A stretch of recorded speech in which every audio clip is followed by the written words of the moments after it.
I've just always been really grateful of my story, and it makes me want to promote adoption. My name is Kristin Noelle Coates, and this is my legacy.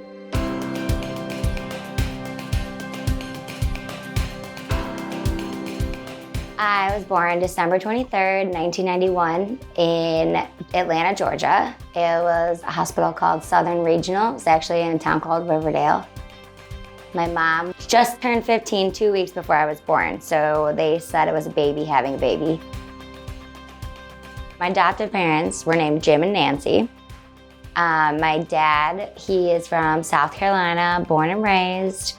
He's from this tiny town called McBee. Didn't even have a grocery store, didn't even have a stoplight. And then my mom's name is Nancy. She was born in Germany. She's lived in North Carolina pretty much her whole life. My mom and dad met. My mom was a lot younger than my dad, and 15 years apart they were. And then my mom couldn't get pregnant for a while, and my dad said they tried for about 6 years, and they did like any and every fertility treatment back then. They spent a lot of money on that, and nothing like seemed to be working and stuff, and my mom got like kind of obviously really upset about that. So then they started looking into adoption because my mom had always wanted a baby. My dad didn't really care, so he just wanted to make my mom happy. So they had a mutual friend. My dad was working at Clayton College at the time, and he knew someone that my grandma knew. And obviously my mom was just found out she was pregnant. I think she was only like 2 months along. And so the mutual friend got them in touch, and my parents met, my biological parents. My biological mom's name is Carrie. So Jim and Nancy met Carrie and my grandma, and they got to know each other, and they my mom said she knew kind of right away that that was the couple that she wanted to have her baby. So they obviously got to know each other for the next like 7 months, spent a lot of time together. My mom, Carrie, said they would go over there for dinner all the time, and my mom just got to know my adoptive parents really well, so that she said she felt like the only reason she was going through with the adoption at the end, because it was so hard to do, was that because of my parents, because she just thought they were such great people and were like exactly the type of couple that she wanted to raise her baby. My mom went into labor. They were all at the hospital. My adoptive mom was in the labor room with like the scrubs on and everything, and helped my biological mom deliver. My dad never wanted a baby, and then he said the day I was born, everything changed, and since then I've been like his entire life. So I was adopted like the day I was born, signed the papers and everything.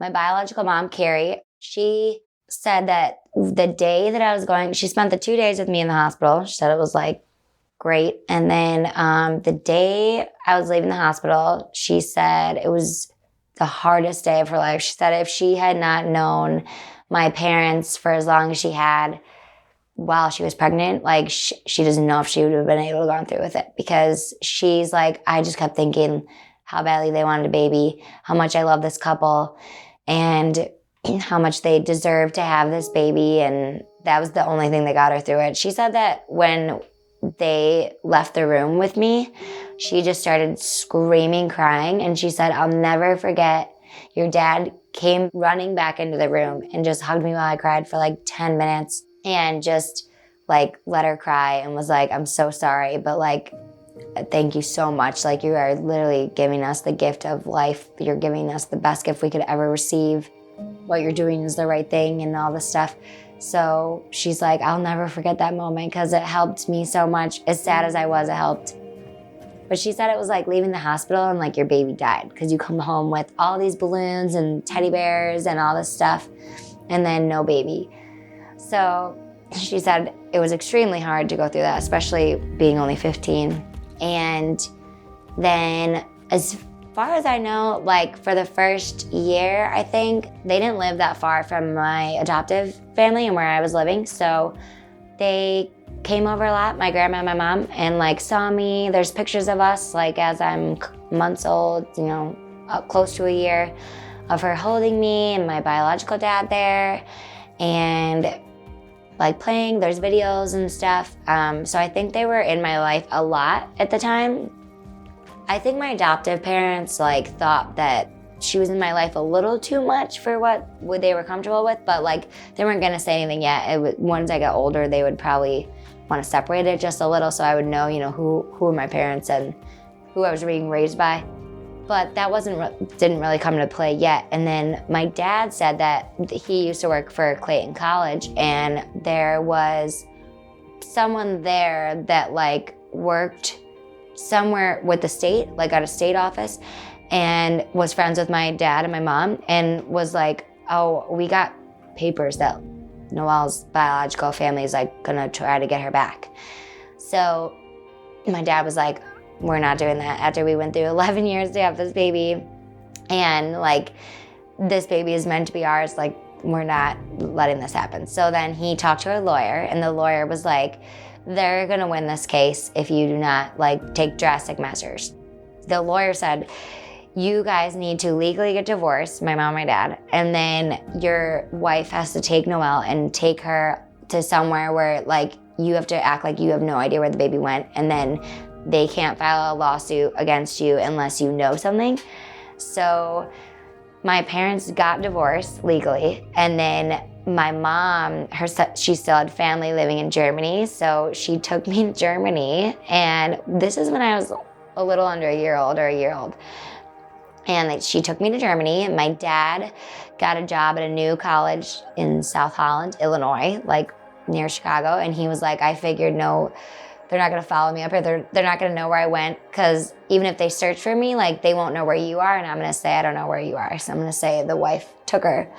And the lawyer said whenever I came back into my dad's life, like if they were to find out, that they could try to sue and get the baby, but they would have to come to wherever I was.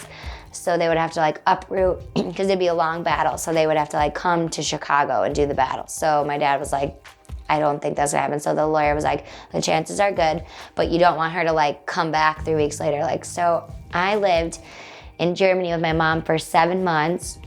And then when we got back to the US, we like, just to play it safe, we moved with her parents in North Carolina for like the remainder of the year. My dad said it was almost exactly a year to the day, and he didn't see me or anything. My dad and her though would like write letters to each other when we were in Germany and call each other, obviously, and my mom would send photos. So I moved back to North Carolina. My mom's family there, her parents spoke German too, so we continued to speak German.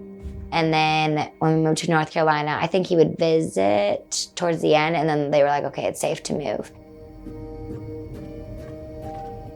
My childhood was really fun. I was really spoiled because I was an only child. And like my mom had cancer, my mom that raised me, so she died when I was 7. But before that, I just remember like my parents always, all of us 3 going out to dinner and going to downtown to do things like the boat tours and whatnot. My parents had like a very loving relationship.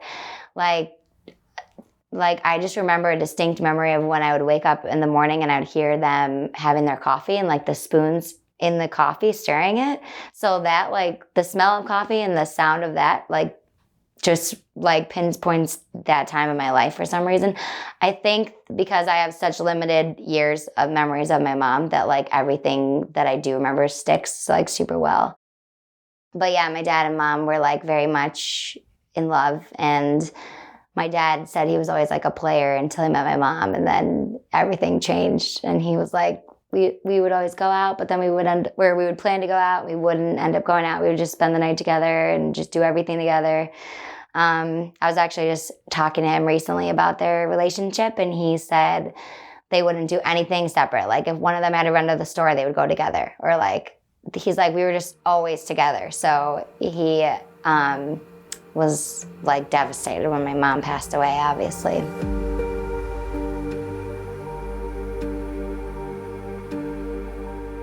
So my mom, Nancy, she had like a sweet little Southern voice and she was really smart. Like I said, she was so loving. Like, she would have been such a great mom when I was older. But a lot of my memories are like from her being sick, but her also trying to make the best of it. She got sick right after I was born, and I think right about when I was a year old. So, and still to this day, I get so sad thinking about it, because I can't imagine wanting a baby so badly for like 11 or 12 years, and then you finally get it, and then you find out you have cancer. She got diagnosed with breast cancer, but by the time when they found it, it had already spread like so many places. So they basically they knew it was gonna be terminal, but they originally thought that she was only gonna live like 6 months or so, 6 months to a year, and she ended up living 5 years longer than they thought. In the beginning, I guess when I was younger, I was also young, so I don't remember a ton, but like from videos and stuff, she seemed fine and like living through it. And then as I got a little older, maybe when I was like 4, I remember her hair started to go because she had to start doing chemo and radiation. She used to have this long, dark hair that was like about as long as mine. It was thick and full. And when she started to lose her hair, I remember being sad because I was like, I love your hair. So I went with her to the wig store once to pick out a wig, and like she was going for like short ones that were easy to maintain. And I was like, no, I want you to have one that was like your hair because I loved it. So she got one that was like the same as her hair, so you couldn't even tell. But it was still like sad. I feel like a lot of happy memories with her like twinged with sadness. But yeah, it was sad, and it got progressively worse. And then she started like not being able to really even like move. And then there was a while that she would be in hospital for longer stays at a time. And then I'll never forget like the night she died. She like was in her bed and she couldn't lift her head up even to drink water. So I went in to say goodnight, and my dad like had to lift her up to give me a hug goodnight. And then when I woke up, I went in the living room, and my dad was sitting in his recliner, and I went in there, and my dad was like, we've talked about people going to heaven and becoming angels. And I was like, yes. And then he's like, well, your mom became an angel last night. And I was like, okay. I think I was like shocked and not understanding at first. And then my dad kind of let it soak in for a little while. And I remember my neighbors coming over and just hugging me, and her mom crying and just holding me, and like I think everyone knew I didn't like fully understand yet. I didn't cry a lot as a kid. I think as I got older, like junior high maybe is when like I would have times where I would like cry like hysterically, like I think just because I was older and you're realizing really what happened and like looking back on everything. You don't really see your parents as like a real person when you're that young, you know? You just see them as like mom and dad. And then when you get older, you realize how much of an impact they have on your life and all they do for you and everything. And so I think it has hit me more as I've gotten older than when I was younger.